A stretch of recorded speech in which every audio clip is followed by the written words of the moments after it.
वादे कि तख्त लाहौर की लड़की तख्त लाहौर नहीं छोड़ सकती, जीटी रोड को नून लीग नहीं छोड़ सकती। अगर नून लीग सरायकी सूबे की गाल करेगी उतों इलैक्शन नहीं खट सकती। पीटीआई की लड़ाई भी तख्त लाहौर की लड़की,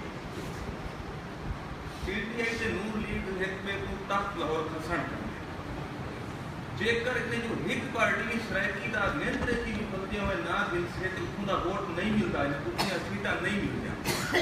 साकू कई नौजवान दोस्त आते हैं कि पीटीआई में क्यादत जी वो अक्सर सरायकी बेशक सरायकी इलाके को होना, लेकिन वो लड़ाई उतों की लड़ते खड़े, उतों की जंग लड़ते खड़े। जे तक उतों की जंग को उतों के स्टैक खत्म नहीं करेंगे। पीपल पार्टी का पंजाब में कोई स्टैक है, पीपल पार्टी को पता है कि साकू सीटा नहीं मिलदियां, साकू पंजाब के आसरे के उत्ते सहारे के उत्ते हुकूमत वफा के बढ़ाने का मौका नहीं मिल सकता। पीपल पार्टी को यह पता है सिंध के सरायकी वसीयत को सीटा देने हुकूमत की ये उनका स्ट्रेटेजिक इशू है, एक नहीं पिछू ते हट सकते। कालाबाग डैम पीपल पार्टी का स्ट्रेटेजिक इशू है, जरा सरायकी वसीयत के उनको नहीं छोड़ सकती इशू को पीपल पार्टी। लिहाजा सब लोगों के वादे दावे ज़्यादा स्ट्रेटेजिक इशू देखने चाहिए कि क्या चीज़ कोई पार्टी छोड़ सकती है, क्या चीज़ कोई पार्टी नहीं छोड़ सकती, क्या शायद जी कहीं पार्टी आपसे जिंदगी मौत का मसला है। लिहाजा साकू ये वाले देखना पड़े ये चीज़ को कि असा कि पार्टी को किने दे दे ये सारा फैसला। तो मैं हूँ जिम्मे मोटिया मोटिया चीज़ा से रहना ये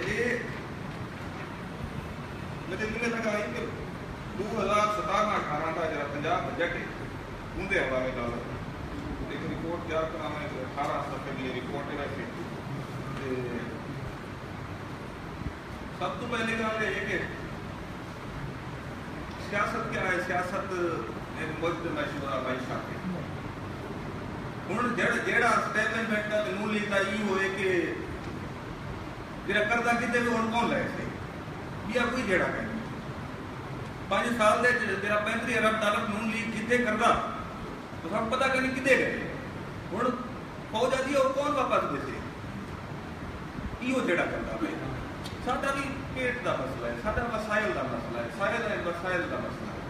तो उनके हवाले से नाल ये है कि मैं बजट का तारुफ पेश कर रहा कि कहीं भी मुल्क या सूबे का बजट से कहीं घर का बजट है फर्क ये है कि आम बंदा है को एक महीने की इनकम होगी है कि 20,000 30,000 रुपया है भला वो पहले पैसे होते हैं वो प्लानिंग करें कि किमें खर्च कर घर का किराया देने चट्टा करने क्लासें देनी, लेकिन वो सूबे का बजट जो है एक उल्टा होता है कि पहले वसायल का तखमीना लाया बजे कि इतनी साकू आमदनी फीसे साल उनको किमें खर्च करें। तो पहले अखराजात का तखमीना लाया बजे कि इतना सारी जरूरत है इतनी आमदनी साकू तो 2017-18 के बजट से तखमीना लाया है पंजाब हुकूमत ने वो 1970 अरब 70 करोड़ रुपए। अच्छा ये तखमीना लाया ने आमदनी का कि 1154 करोड़ रुपए वफाकी हुकूमत को मिलसन NFC अवार्ड हुई। अच्छा तो 230 अरब रुपए की आमदनी तीसरे साल के सूबाई टैक्स है तो 117 अरब रुपए की आमदनी नॉन टैक्स इनकम ऊपर आ जाए। अच्छा तो पंजाब हुकूमत 468 अरब रुपए का कर्जा खींचे कि साल के टोटल 1970 अरब 70 करोड़ रुपए बनते तो ये अखराजात का तखमीना जो है उसके मुताबिक 1970 अरब से 1357 अरब रुपए गैर तरक्याती अखराजात वास्ते रखे गए सूबा चलाना था। 653 अरब रुपए जो है वो तरक्याती अखराजात जी जी ਵੰਡ ਬਣਦੀ ਹੈ 1970 ਅਰਬ ਦੇ ਵਿੱਚ